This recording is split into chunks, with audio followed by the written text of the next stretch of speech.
Maika, di Practically Relatable. Hello everyone. Oke, akhir-akhir ini apa sih yang lagi hot dari? Guys, kalian pernah ngerasa nggak sih kalau misalnya uang jajan kita tuh masih sama, tapi harga makanan di kampus tuh makin lama makin naik? Ini mah bukan pedagangnya yang miskin atau gimana ya? Ini mah emang kayaknya mata uang kita yang makin lama makin mengecil. Ya nggak sih? Wah, bener banget sih.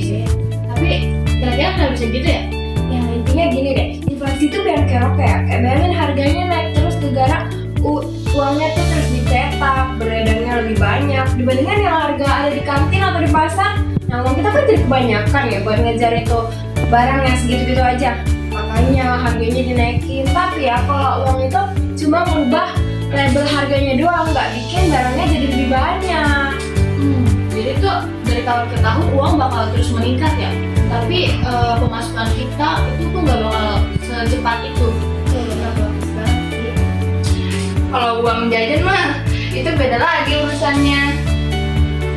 Nah ya guys, kalau kita sering beli barang di luar negeri itu tuh termasuk inflasi nggak? Wah itu ngaruh banget sih. Karena kan gambarnya gini deh, tiap kita beli barang impor, nah kita harus tukerin dari rupiah ke dolar dong. Kalau makin banyak kita beli barang-barang impor, rupiahnya yang didapat makin banyak. Terus dolarnya juga makin dicari. Nah makanya kan nilai dolarnya itu makin naik kan, dan rupiahnya tuh jadi lemah. Nah kalau rupiahnya lemah, barangnya impornya terus jadi lebih mahal. Nah harganya naik-naik, nah inilah yang bikin inflasi gitu. Oh jadi gitu. Nah solusinya tuh gimana sih Syah? Ya kalau solusinya ya pemerintah tuh harusnya perlu bikin atau dukung deh pabrik-pabrik dalam negeri yang bikin misalnya nih singkong buat atau sagu buat jadi ganti gandum atau tepung gitu loh. Jadi kan kalau impornya berkurang kita nggak rugi-rugi amat ya, nggak terlalu kena dampaknya si naik turunnya harga global gitu loh. Coba kita balik ke realita di 2025 ya. Maika, lu kan sebagai mahasiswa, apa sih yang paling berasa di dompet mahasiswa itu? Dan juga UMKM tahun 2025 itu yang nggak berubah-berubah, yang nggak bikin nggak cukup ini. Terus ditambah lagi tuh ada fenomena BNPL ya, yang buy now pay later. Aduh. Terus hubungannya BNPL sama inflasi itu apa ya? Kalau itu sih kaitannya sama teori kuantitas uangnya ya, karena kan BNPL itu kayak mempercepat perputaran uang itu sendiri kan yang ada di pasar. Nah kalau makin cepat uangnya berputar, terus makin besar juga potensi ngedorong kenaikan harga karena permintaannya tuh jadi naik. Kan jadi instan gitu ya. Jadi itu BNPL yang kita anggap itu sebagai solusi bayar instan, itu secara makro tuh juga bisa ikut sebagai pendorong kenaikan harga umum. Kayak makanya harga gaji kita tuh makin lama tuh makin naik. Tapi karena kena ilusi uang, terus juga upah nominal yang naik, itu bikin harga kos bensin dan Netflix atau Spotify itu juga ikut naik. Makanya upah real kita nggak berubah gitu. Oke, jadi itu harga bakal tetap pasti naik ya. Oke, Pak Ika boleh nih kasih solusi praktis untuk menghadapi inflasi jangka panjang?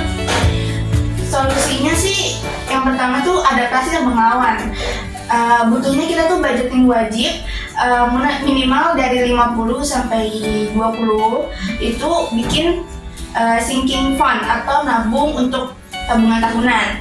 Terus juga hati-hati sama BNPL karena BNPL itu boleh dipakai tapi nggak boleh boros. Dan yang ketiga itu investasi anti turun. Kita tuh harus sering nabung, sering inflasi. Contoh inflasi itu kayak nuker emas atau nabung emas gitu. Yang keempat tuh mindset yang jangka panjang. Kita tuh harus tetap upgrade skill kita sama aset kita biar skill kita tuh makin lama makin naik bukan makin menurun. Mantap banget sih. Jadi intinya tuh kita harus memaksa uang kita untuk bekerja lebih keras daripada kecepatan inflasi itu sendiri ya. Oh. Iya, ingat ya, uang tuh mempengaruhi harga tapi nggak ngerubah jumlah barang itu sendiri. Nah, makanya dari itu alasan kenapa inflasi itu adalah fenomena jangka panjang, guys. Oke, Oke, kita kan udah bongkar nih ya, kenapa uang kita makin hari makin nangis. Terus kita udah memahami bagaimana uang dan harga bekerja dalam jangka panjang, bukan cuma sehari atau 2 hari. Itu juga sebagai bekal nyata untuk menjalani kehidupan sehari-hari, guys. Jadi kalian jangan galau sendirian ya. Uang itu jangan hanya sebagai penonton, tapi juga uang harus juga menjadi pejuang, oke? Kita segmen kali ini benar-benar nambah insight baru banget Karena kita sudah selesai berbagi ilmu. Sampai jumpa lagi di Dompet Selanjutnya episode berikutnya.